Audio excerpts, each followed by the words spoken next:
동민 엄마, 오랜만이야. 잘 지냈어? 미애 언니, 안녕하세요. 연락 주신 건 정말 오랜만이네요. 그러게.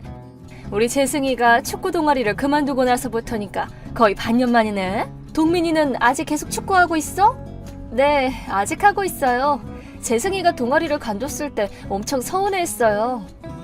그렇구나. 오랜만에 연락을 다 하고 어쩐 일이에요? 아니, 별로 중요한 일은 아닌데 우리 재승이가 국제중학교 수험 쳤잖아. 오늘 그 결과가 나왔거든. 아, 그러셨구나. 잘 됐어요? 당연히 합격했지. 심지어 그 유명한 화재국제중학교에. 우와, 대단하네요. 거기 완전 유명한 학교잖아요. 명문고 명문대 입학생들도 많이 배출해낸 학교던데 정말 축하드려요. 뭐 우리 재승이 정도면 식은 죽 먹기지. 들인 돈이랑 공부량이 남들이랑 차원이 다르잖아. 유명한 일타 강사들이 있는 학원을 5개나 등록하고 집에서도 매일 5시간에서 7시간은 공부시켰거든. 이렇게까지 했는데도 떨어졌으면 집에서 쫓아냈을 거야. 어머, 그렇게나요? 엄청 힘들었을 것 같은데. 그냥 힘든 정도가 아니지. 학원비가 매달 200만 원은 들었고 집에서 공부할 때는 계속 옆에 붙어서 지켜봤거든. 수험생을 둔 엄마는 뼈 빠지게 힘들지. 아, 그러셨구나. 언니도 그렇지만 재승이도 많이 힘들었을 것 같아요. 뭐 자기는 수험 같은 거 신경 안 써도 되겠다. 동민이는 그냥 공립중학교로 가지? 아니요, 저희 애도 수험을 보긴 했어요. 다행히 합격했고요. 어머, 그래? 동민이는 그냥 집 앞 학교나 보낼 줄 알았는데 뭐 다행히도 운이 좋았나 보네. 네? 무슨 뜻이에요? 말 그대로지. 동민이는 입시 시즌 때도 축구나 하고 놀기만 했잖아. 그런데도 합격한 거면 보통 운이 좋아서는 안 되지. 아, 아니면 수험을 친 학교도 별 볼 일 없는 학교인가? 네? 그게 무슨 말씀이세요? 애를 학원에 안 보낸 것도 모자라서 그렇게 칠렐레 팔렐레 놀러 다니는 걸 방치해뒀으면서 상식적으로 동민이가 명문학교에 붙겠어? 우리 재승이는 진작에 축구는 관두고 입시에 전념했거든. 자기네 아들에 비하면 공부머리랑 마음가짐 자체가 다르지. 아니, 동민이도 공부 열심히 했어요. 학원을 보내지는 않았지만 공부량도 부족하지 않았고요. 그 덕에 중학교 입시도 성공적으로 마쳤어요. 그렇게 뻔히 다 보이는 거짓말은 하지 말자. 머릿속에 놀 생각밖에 없는 남자애가 집에서 얌전히 공부를 했겠어? 학원에 다닌다면 얘기가 또 다르겠지만. 아, 자기 설마 학원에 못 보낸 거야? 돈이 없어서? 어머나, 그러면 미안해서 어떡해? 내가 없는 사람들 마음은 잘 모르거든. 미애 언니, 아까부터 뭐예요? 남을 바보 취급하는 말투로 비꼬기나 하고 내가 뭐 없는 말 했어? 코딱지만한 지역 축구팀에서 재능 좀 있다고 아무리 떠받들여줘봤자 사회 나가면 그딴 건 아무짝에도 쓸모없잖아. 이 세상은 학력과 결과가 전부거든. 설마 저희 아들이 축구팀 주장이 돼서 그래요? 언니는 재승이가 될 거라고 호언장담했으니까요. 설마 그 일 때문에 이러는 거예요? 글쎄, 잘 모르겠네. 난 애들 놀이보다는 공부가 훨씬 중요하다고 생각하거든. 우리 재승이는 명문중학교에 들어가서 앞으로 승리자의 길을 걸어나갈 거야. 돈과 시간과 정성을 들인 보람이 있네. 자기랑 자기 아들은 계속 사회의 밑바닥이나 떠돌겠지. 하필 가장 중요한 순간에 집에 돈이 없어서 학원도 못 보내고. 없는 집 애들은 참 불쌍하다니까. 언니, 실은 저희 애요. 왜? 한국대학교 부설중학교에 입학했어요. 뭐? 한국대학교 부설중학교 그 한대부중? 그렇게 줄여 말하는지는 모르지만 아마 언니가 알고 있는 그 대학 부설중이 맞을 거예요. 입시 준비하는 엄마들 중에서 모르는 사람이 없지. 전국에서 제일 유명한 학교라서 매년 모집 정원에 6배가 넘는 지원자가 몰리잖아. 한국대까지 탄탄대로로 갈 수 있고 성적이 좋으면 장학금도 주는 데다가 해외 자매학교에서 유학할 기회도 있다는 그 학교. 아, 네, 거기 맞아요. 그 한국대 부설중학교에 저희 애가 합격했어요. 뭐? 말도 안 돼. 자기네 애는 공부는 거들떠도 안 받잖아. 입시 시즌에도 학원은커녕 뻔질나게 축구장에 가서 놀기만 하던데. 그런 애가 그 명문중학교에 합격할 리가 없잖아. 아무리 우리 애가 국제중 붙은 게 배 아파도 그렇지. 그렇게 터무니없는 거짓말로 허세 부려봤자 금방 들킬걸? 거짓말 아니에요. 언니 말대로 저희 아들은 축구팀 훈련도 계속 받았어요. 근데 그건 입시 공부 외의 시간에 간 것뿐이에요. 책상에만 붙어 있으면 몸이 둔해지니까 운동도 좀 해야 머리도 맑아지고 공부가 잘 되거든요. 그 외의 시간은 학교랑 집에서 공부시켰어요. 근데 학원에도 안 보냈잖아. 집에서 공부 좀 한다고 합격할 학교가 아니라고. 선생님한테 기출문제집을 잔뜩 받아서 모르는 부분은 질문해가며 빈틈없이 약한 과목을 대비했거든요. 그리고 저희 큰애도 한국대 부설중학교에 다니고 있어요. 그래서 큰애가 공부를 가르쳐주기도 했고요. 그래서 굳이 학원에 다닐 필요도 없었죠. 뭐야, 큰애도 한대부 중이라고? 네, 그런데요? 말씀드린 적 없었나요? 처음 듣는데? 어떻게 자기네 애들이 그 학교에 들어가? 우리 재승이는 국제중도 겨우 들어갔다고 선생님이 그랬는데 그거야 의지의 차이가 아니겠어요? 의지의 차이라고? 우리 아들한테 의지가 없었단 거야? 아니요, 그런 뜻이 아니라요. 아시다시피 저희 아들은 축구를 좋아하잖아요. 한국대 부설중학교에 갔으니 크게 뒤처지지 않는 이상 입시는 어렵지 않을 테니 축구도 계속할 수 있고 거기다 해외 유학에도 관심이 있나 봐요.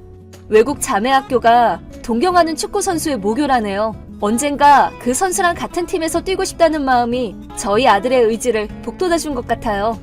낙제점이나 받을걸? 공부에는 동기부여가 중요하니까요. 죄송해요. 겉보기에는 노력도 안 하는 없는 집 자식인데 초일류 명문학교에 합격했네요. 그래도 언니 말대로 이 세상은 결과가 전부라잖아요. 뭐라고?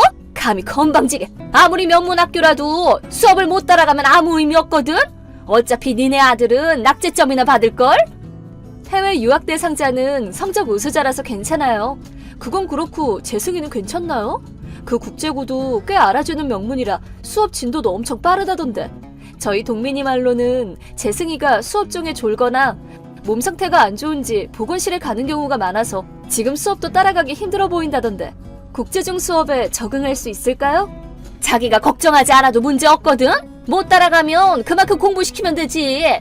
학원도 늘리고 과외도 추가하고 돈을 들여서 공부 시간을 더 늘리면 그게 정말로 재승이를 위한 걸까요? 뭐? 재승이가 엄마한테는 비밀로 해달라고 해서 지금껏 말하지 못했지만 재승이가 축구를 그만둔 다음날 저희 집에 찾아왔어요. 축구 그만두기 싫다고 목 놓아 울더라고요. 재승이가? 축구를 관둘 바에는 입시를 관두고 싶지만 그런 얘기를 엄마한테 하면 집에서 쫓겨날 거라고 과호흡이 올 정도로 엉엉 울었어요. 재승이가 그랬다고? 동민이도 마음 아파했어요. 재승이가 입시 때문에 축구를 그만뒀을 때 재승이는 축구에 재능도 있는데 너무 아깝다고, 중학교 올라가서도 같이 축구하고 싶었는데 너무 슬프다고 그랬어요. 그런 말을... 저기요 미애 언니, 아이의 꿈을 빼앗아 벼랑 끝에 몰아세우고 몸도 마음도 상처 입혀 억지로 공부를 시키는 게 정말로 재승이를 위한 거라고 생각해요? 아이를 자기 욕심 채우기 위한 도구로 쓰는 건 아니고요? 아니야! 난 그럴 생각은... 재승이가 수업 중에 졸고 보건실에 가는 것도 학원이랑 공부 시간을 늘린 탓이에요. 국제중 수업에 뒤처지지 않도록 과외까지 붙이면 정말로 재승이 몸이 남아나지 않을 거예요. 그게 언니가 정말로 바라는 거예요? 그럴 리가 없잖아. 우리 재승이보다 소중한 건 없다고. 그럼요. 자기 자식이 세상에서 가장 소중하죠. 그렇다면 조금이라도 재승이 얘기도 들어주세요. 가능하면 재승이의 소망을 이뤄주시고요. 학력도 중요하지만 재승이의 인생이잖아요. 재승이가 원하는 대로 하게 해주세요. 그렇지. 미안해. 자기한테 괜히 말도 안 되는 면박이나 주고 덕분에 제정신이 든 것 같아. 재승이랑 제대로 얘기해볼게. 네, 꼭 그렇게 하세요. 좋은 결과로 이어지길 바랄게요.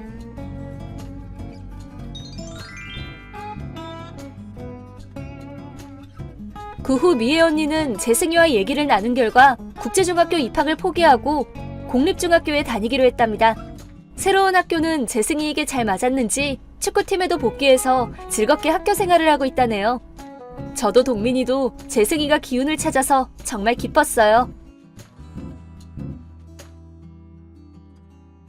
안녕하세요, 구독자 여러분. 구독과 좋아요는 채널 운영에 큰 힘이 됩니다. 안녕하세요. 저는 30대 여자로 현재 남편과 출산을 앞두고 행복한 하루하루를 보내고 있습니다. 몇 년 전까지 임신을 하지 못해 시부모님의 눈치가 보이던 중 동서까지도 일을 빈정대는 말로 스트레스를 많이 받았었는데요. 얼마 전 그런 동서에게 통쾌하게 한 방 날려준 일이 있었습니다. 평소 저를 무시하고 지 잘난 맛에 살던 동서가 울며불며 매달리게 만든 사연이에요.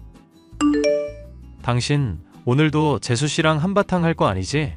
둘이 붙어 있는 거 보고 있으면 내 마음이 다 조마조마해서 그래. 나 알잖아. 먼저 건들지만 않으면 가만히 있는 성격인 거. 매일 동서가 나한테 시비를 거는 건데 왜 나한테 이래? 동서한테 가서 따져.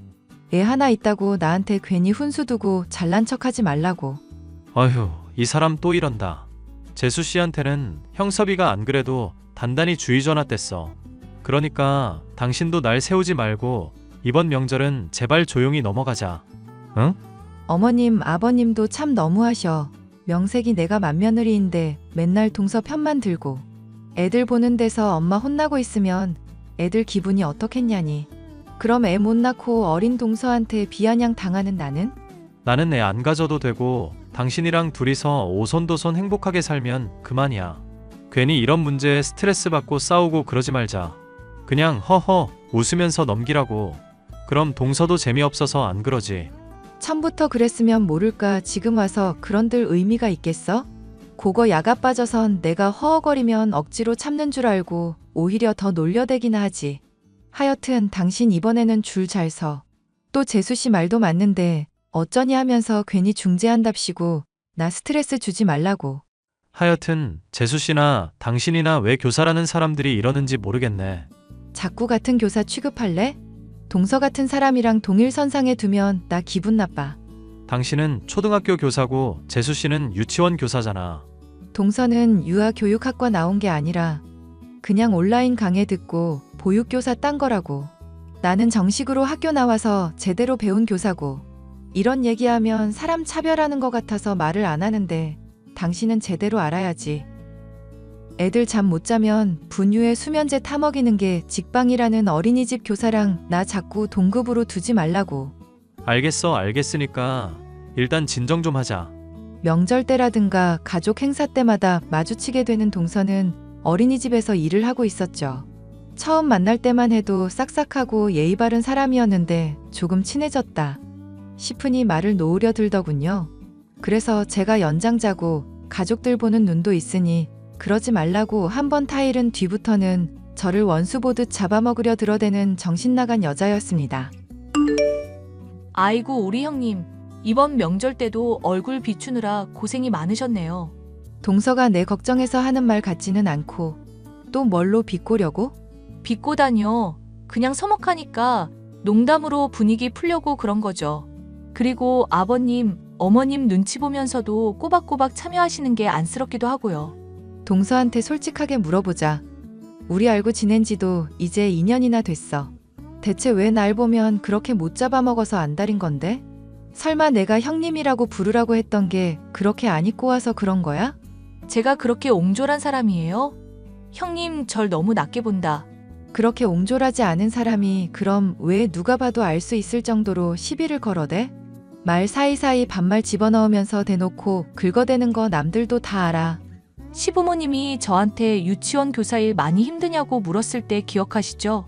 그때 제가 할만하다고 하니까 형님이 뭐라고 하셨는지 아세요? 유치원 교사랑 보육 교사는 엄밀히 말해 다른 거라면서 굳이 그걸 짚으셨잖아요. 두 개 같은 걸로 알고 다른 데서도 자랑하시고 다니시기에 내가 짚은 거야. 괜히 시부모님 거짓말하는 사람으로 만들 수는 없잖아. 엄밀히 따지면 다른 건 다른 건데. 그러니까 그걸 제가 대답하면 되는 건데 왜 형님이 굳이 나서시냐고. 동서가 처음 물어봤을 때 제대로 그럼 대답을 하지 그랬어. 보육교사라는 거 뻔히 알고 있는데 그럼 가만히 있어? 이거 보세요. 형님이 이러니까 저도 자꾸 형님 애 가지는 문제로 참견하는 거예요. 앞으로도 반성 절대 못하실 것 같은데 계속 그럼 이런 관계로 지내죠. 동서 마음이 그 문제로 상했었다면야 미안해. 하지만 동서 마음보다는 어머님 아버님이 다른 데에서 거짓말하는 사람 될까봐 걱정해서 그런 거야. 지금 사과하시는 태도가 그게 뭐예요? 보육교사랑 유치원 교사를 착각했다고 하면 되지 왜 거짓말이라고 표현한대? 설마 보육교사가 유치원 교사보다 따기 쉬우니까 급으로도 차이 난다 그렇게 생각해요? 유치원 교사가 더 따기 어려운 건 사실이잖아. 실제로 동서 온라인 강의로 수월하게 보육교사 취득한 것도 맞고. 현장에서 뛰면서 저는 전문성 다른 교사들보다 떨어진다고 생각한 적 한 번도 없거든요. 지금 미안하다면서 계속 은연중에 저 무시하고 낮게 깔아보잖아. 이거 정말 짜증나는 거 알죠? 알았어. 내가 표현에는 더 주의할게. 미안. 아니요. 형님이라는 사람은 앞으로도 계속 저 무시할 게 틀림없어요. 근본부터가 이미 제가 하는 일에 차별의식 갖고 있는 거니까. 사과해도 이제 별 와닿지도 않네. 그럼 뭐 어쩌라고? 앞으로 계속 이렇게 지내겠다고? 형님이 마음 깊이 뉘우치고 반성할 때까지 저는 이렇게 살려고요. 보육교사라는 걸로 차별하고 사람 무시하는데 그럼 가만히 있어야 하나? 애 못 낳고 늙은 걸로 공격하는 수밖에요. 동서 정말로 계속 이럴 거야? 형님이야 말로 애 못 낳고 늙으신 주제에 계속 이러실 거예요? 저 나름은 동서와 화해를 시도해 보려고 했지만 저희 두 사람의 관계는 늘 최악인 채 평행선을 그릴 뿐이었죠. 그렇게 몇 년이 지난 뒤 동서는 초등학교를 입학하는 연령대의 고아들이 있는 육아원으로 취직을 하게 되었는데요. 여보, 당신이 동서 싫어하는 건 알겠는데 좀 가봐야 할 것 같아. 그게 무슨 소리야? 내가 왜 동서한테 가야 하는데? 엄마 아빠가 당신한테 직접 말하겠다고 하는 거 말려서 내가 대신 전하는 거야. 동서가 이번에 보육원인가 그 육아원인가 취직한 거 당신이 하도 직업 가지고 스트레스 줘서 아닌가 생각하고 계셔. 그래서 동서가 그쪽에 취직한 거 가지고 뭐 나보고 사과라도 하라고? 사과를 하라는 게 아니라 왜 그런지 이유나 알아보라는 거지. 동생이 물어봐도 대답도 안 하고 그냥 이쪽 일에 관심이 생겼다고 한다잖아. 어린이집 할 때보다 더 수입도 박하고 일도 힘든 것 같은데 왜 그러는지 다들 궁금해하고 있거든. 그냥 관심이 생겼나 보다 하면 되지. 뭐 또 관심을 가지고 그래. 걔 관종이라서 이렇게 관심 가지면 더 오버하는 거 몰라? 몰라. 하여튼 나는 엄마 아빠 당신한테 잔소리 퍼부으려는 거 잘 중재했다. 이야기는 전했으니까 나중에 괜히 내 핑계대기 없기다. 어이구, 이걸 남편이라고. 알았어. 내가 물어보면 되잖아. 말은 물어보겠다고 했지만 동서의 독설과 조롱으로 더는 스트레스를 받고 싶지 않았던 저였습니다.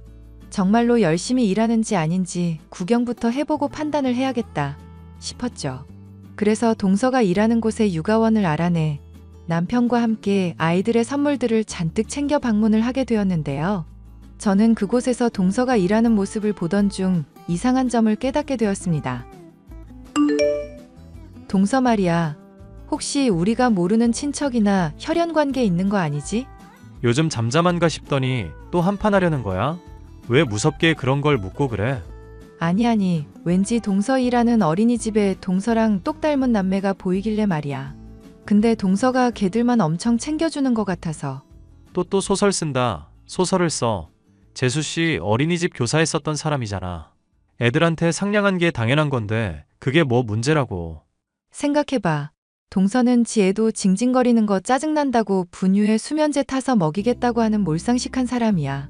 내가 뭐라고 하니까 나중에 농담이니 뭐니 둘러대긴 했어도 분명 그거 진짜거든? 근데 그런 사람이 오늘처럼 세상 애틋하고 지 새끼 보는 듯한 눈빛으로 잘 대해주는 게 말이나 되냐고.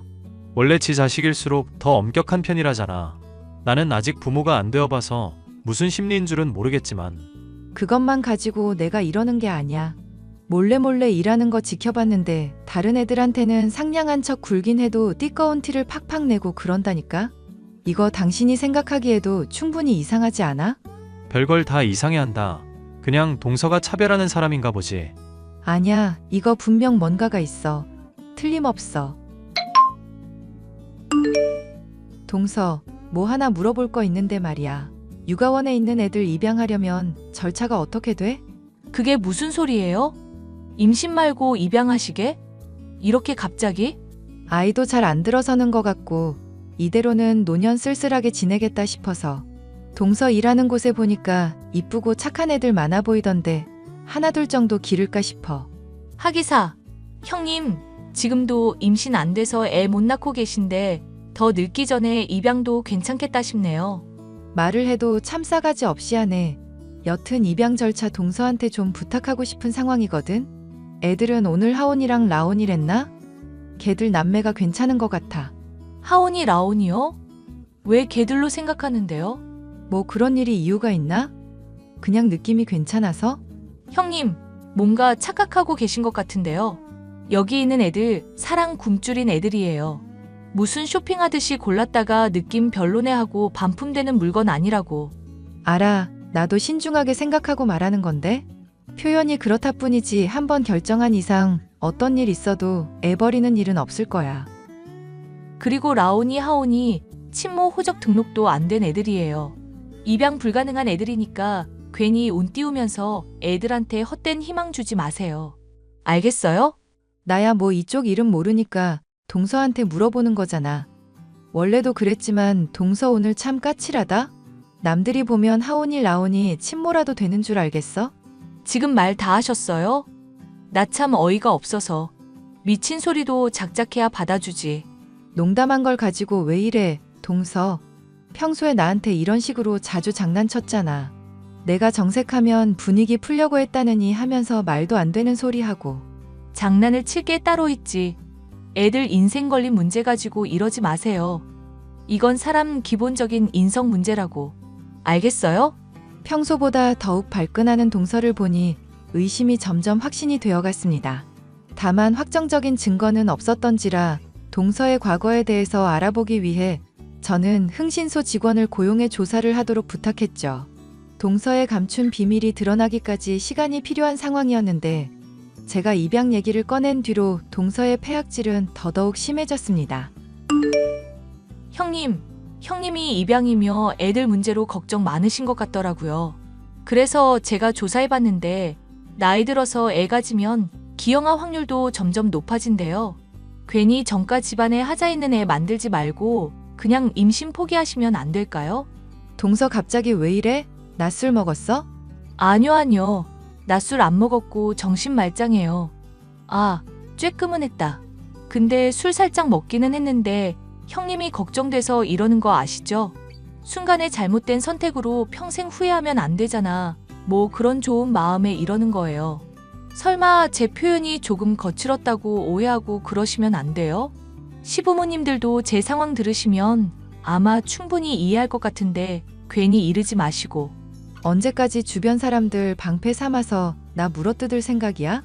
동서 이러다가 나중에 정말 후회할 일 생기면 그땐 나도 모른다? 어머머, 형님 협박 들으니까 무서워서 어쩔 줄을 모르겠다. 근데 어쩌죠 형님? 저는 형님 도와드리는 게 제 삶의 낙인데요. 우리가 다소 갈등이 있었어도 어려울 때는 서로 도와야 하는 거잖아요. 혹시 내가 입양 얘기하면서 하온이 라온이 언급했다고 이러는 거야? 동서 정말 뭐 찔리는 거라도 있나 보다? 아주 공격해달라고 발악을 하시네요. 이렇게 음해를 계속하시니 저도 이걸 그만 못 두는 거예요. 남은 평생 애 가지려고 계속 고생하실 것 같은데 제가 쭉 조언해드릴게요. 동서만 믿으세요. 아자아자. 맡겨둔 흥신소에서는 별다른 소식도 듣지 못한 채 동서의 시달림을 견디는 나날이 계속되었습니다. 내가 잘못 짚었던 건가, 포기해야 하나 고민을 하고 있었는데 명절을 이틀 앞두고서야 흥신소로부터 서류를 하나 받을 수 있었죠. 동서의 추악한 과거가 담긴 서류였습니다. 눈으로 보고 있으면서도 정말 믿기지 않을 내용들 뿐이었죠. 형님, 곧 명절인데 어떻게 제가 또 형님 속 긁어놓을지 미리 말씀드릴까요? 동서 그만해. 입양하겠다는 거 포기할 거니까. 난 그냥 죽이 되든 밥이 되든 남편이랑 내 새끼 낳는 거 시도해보려고. 아이고 형님, 다 늙어빠진 몸뚱으로 무슨 임신 같은 소리를 하고 앉았어요. 정 그렇게 간절하시면 제가 입던 팬티라도 드릴까요? 한 달 정도 입으면 임신할 수도 있잖아. 동서는 애 잘 낳아서 좋겠어. 그래서 결혼 전에 유부남 애를 둘이나 낳았나 봐? 형님, 지금 무슨 소리를 하시는 거예요? 유부남 애라뇨? 하온이 라온이 동서랑 너무 빼다 박았다 싶었는데 그게 아니더라고. 엄마 닮긴 했는데 아빠를 더 닮았더라. 지금 무슨 소리를 하는지 모르겠다니까요. 되는 대로 아무 말이나 하면서 사람 모함하시는 거예요, 지금? 서방님이랑 결혼하기 전에 이미 애를 둘이나 가졌는데도 또 임신까지 하고. 근데 서방님 애랑은 어쩜 그렇게 바라보는 눈빛부터가 다른지 모르겠어. 하온이 라온이 대하는 모습 보기 전에는 동서한테 모성이라는 게 없는 줄 알았잖아. 생각해보니까 아닌 것 같기도 하다. 친자식을 그렇게 호적도 없이 버린 거 보면 참 모정이라는 게 뭔가 싶어. 야, 너 지금 내가 하는 말 똑똑히 들어. 그거 너 까발리면 너 죽고 나 죽는 거야. 이 일 양가어른 분들이며 서방님까지 알게 되면 누가 큰일 날까? 유부남 건드려서 임신해놓고 또 애 가지고 그걸 유기까지 한 사람은 내가 아니고 너야. 애들 버릴 땐 못 잊어서 교사로 취직해서 애들 옆에 붙어있던 너라고. 형님, 제가 잘못했어요. 애들이 알면 얼마나 상처 클지 생각해보세요. 저만 좋자고 이러는 게 아니라 애들을 생각하시라고요. 미안, 이걸 내버려두는 것도 다른 사람한테 못할 짓이다 싶어. 그래도 애들한테 어떻게 할지는 동서에게 맡길게. 형님, 내가 잘못했다니까? 이렇게 빌잖아. 이 와중에도 반말 쓰는 거 보면 아직도 정신 못 차렸구나. 어쨌건 그동안 못난 형님 모시느라 고생 많았어. 남은 평생 나한테 잔소리하겠다고 해줬던 게 엊그제 같은데 그거 못 이루게 됐네. 수고해. 야, 내가 미안하다고 하잖아. 이렇게 무릎 꿇고 빈다고. 저는 다가온 명절에 온 가족을 비롯한 일가 친척에게 이 모든 사실을 까발렸습니다. 참한 교사로 이쁨 받던 동서는 온갖 욕을 들어먹고 서방님께 이혼을 당하는 등 그간의 죗값을 제대로 치러야만 했죠. 저는 그간 쌓인 앙금이며 스트레스가 한 번에 해소될 정도로 속 시원한 결말을 맞이한 것도 모자라 그토록 바라던 임신까지 하게 되었는데요. 한 아이의 엄마가 되어 행복한 중에도 자신들의 친모도 모른 채 지내고 있는 하온이와 라온이가 불쌍하여 지금도 종종 방문을 해서 여러모로 챙겨주고 있어요. 패소하고 집안에서 쫓겨나고 직장에서도 소문이 났는지 직장에서 잘려 반폐인이 된 친모에 대해 알려주는 것도 도리가 아닌 것 같아 가만히 지켜보고는 있지만 앞으로는 이 아이들의 운명이 어떻게 될지 걱정이 되는 마음이네요. 사연 끝까지 들어주셔서 감사합니다.